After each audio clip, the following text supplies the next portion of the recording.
Metro rail சாத்தியக்கூறு ஆய்வு அறிக்கை தயாரிக்க முடிவு செய்திருக்கிறது மெட்ரோ ரயில் நிறுவனம்.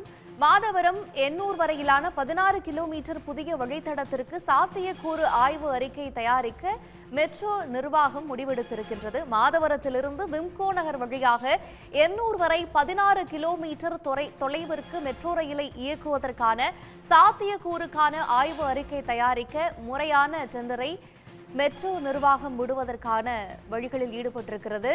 பிரதான இது பற்றிய விவரங்களோடு எமது செய்தியாளர் விஷ்ணு இணைந்திருக்கிறார்.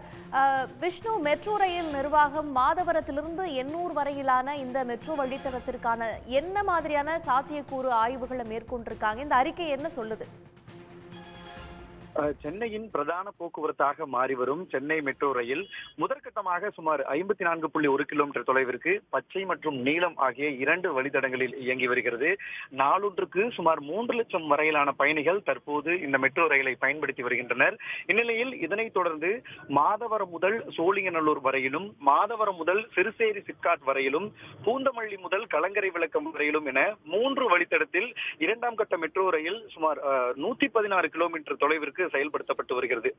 இந்த திட்டத்தின் நீட்டிப்பாக கோயம்பேடு முதல் முகப்பேறு வழியாக ஆவடி வரையிலும், பூந்தமல்லியில் இருந்து புதிய விமான நிலையம் அமைய உள்ள இந்த பரந்தூர் வரையிலும் 2 வழித்தடங்களில் மெட்ரோ ரயில் அமைப்பதற்கான டிஎஃப்ஆர் முடிந்து, அதாவது சாத்தியக்கூறு ஆய்வறிக்கை முடிந்து விரிவான திட்ட அறிக்கையும் தயார் செய்யும் பணியில இந்த மெட்ரோ ரயில் நிர்வாகம் ஈடுபட்டு வராங்க.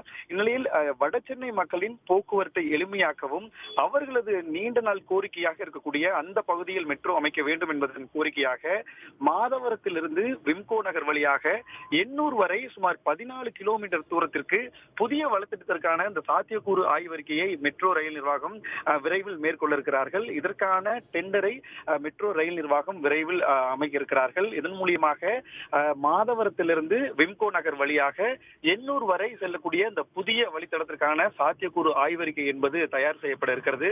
இந்த சாத்தியக்கூறு ஆய்வறிக்கையில் ஒரு நாளைக்கு எத்தனாயிரம் மக்கள் அதில் மெட்ரோவை பயன்படுத்த முடியும் என்பது தொடர்பாகவும், எத்தனை ரயில் நிலையங்கள் அமைப்பது தொடர்பாகவும் இந்த சாத்தியக்கூறு ஆய்வறிக்கையில் இடம்பெறும். இதனைத் தொடர்ந்து அதற்கான மதிப்பீடு, அதாவது அந்த வழித்தடத்திற்கான மெட்ரோ வழித்தடத்திற்கான மதிப்பீடு எவ்வளவு என்பதை அறிந்து அதனைத் தொடர்ந்து டிபிஆர், அதாவது விரிவான திட்ட அறிக்கை தயாரிக்கவும் மெட்ரோ ரயில் நிர்வாகம் முடிவு செய்திருக்கிறது.